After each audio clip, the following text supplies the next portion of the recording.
Shalom Bapak Ibu Saudara yang terkasih dalam nama Tuhan. Kita bertemu lagi dalam kasih Tuhan dan saya sangat percaya kuasa Tuhan senantiasa membentengi hidup kita.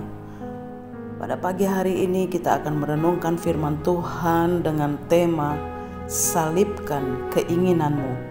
Firman Tuhan terambil dalam Yakobus pasal yang pertama ayat 13 sampai dengan ayat yang ke-15. Demikian firman Tuhan.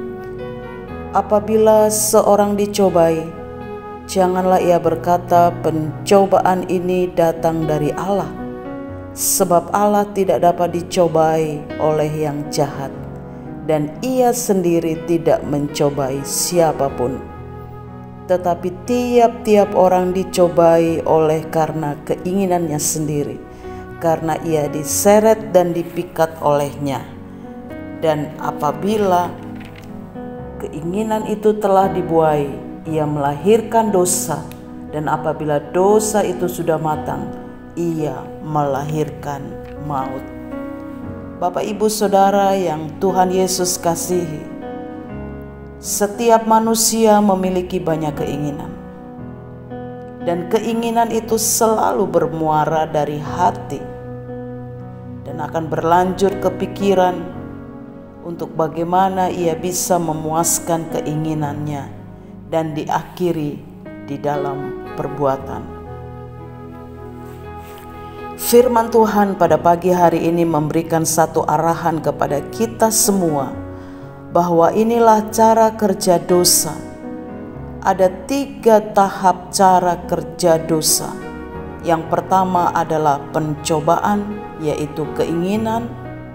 Yang kedua adalah perbuatan dosa atau keinginan yang sudah dibuahi. Dan yang ketiga adalah maut, yaitu dosa yang melahirkan maut. Sesungguhnya dosa itu awalnya memikat, namun lama-kelamaan ia akan menjadi jerat bagi kita.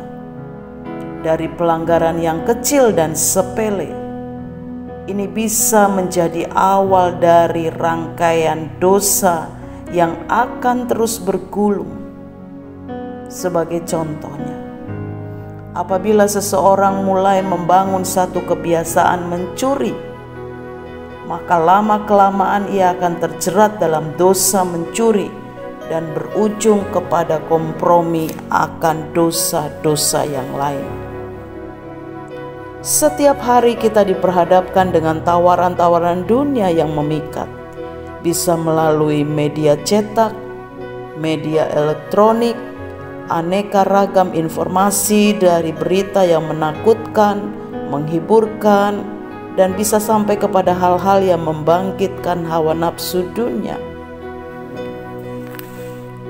Firman Tuhan di dalam 1 Yohanes pasal yang kedua ayat 16 sampai 17 berkata, sebab semua yang ada di dalam dunia, yaitu keinginan daging dan keinginan mata serta keangkuhan hidup, bukanlah berasal dari Bapa, melainkan dari dunia. Dan dunia ini sedang lenyap dengan keinginannya. Tetapi orang yang melakukan kehendak Allah tetap hidup selama-lamanya. Amin. Yakobus 4 ayat yang keempat berkata, hai kamu orang-orang yang tidak setia, tidakkah kamu tahu bahwa persahabatan dengan dunia adalah permusuhan dengan Allah? Jadi barang siapa menjadi sahabat dunia ini, ia menjadikan dirinya musuh Allah. Oleh karena itu Bapak Ibu Saudara yang Tuhan Yesus kasihi, waspadalah dan ingatlah selalu akan perkataan Tuhan Yesus di dalam Matius pasal yang ke-26 ayat yang ke-41. Tuhan Yesus berkata, berjaga-jagalah dan berdoalah supaya kamu jangan jatuh ke dalam pencobaan. Roh memang penurut, tetapi daging lemah.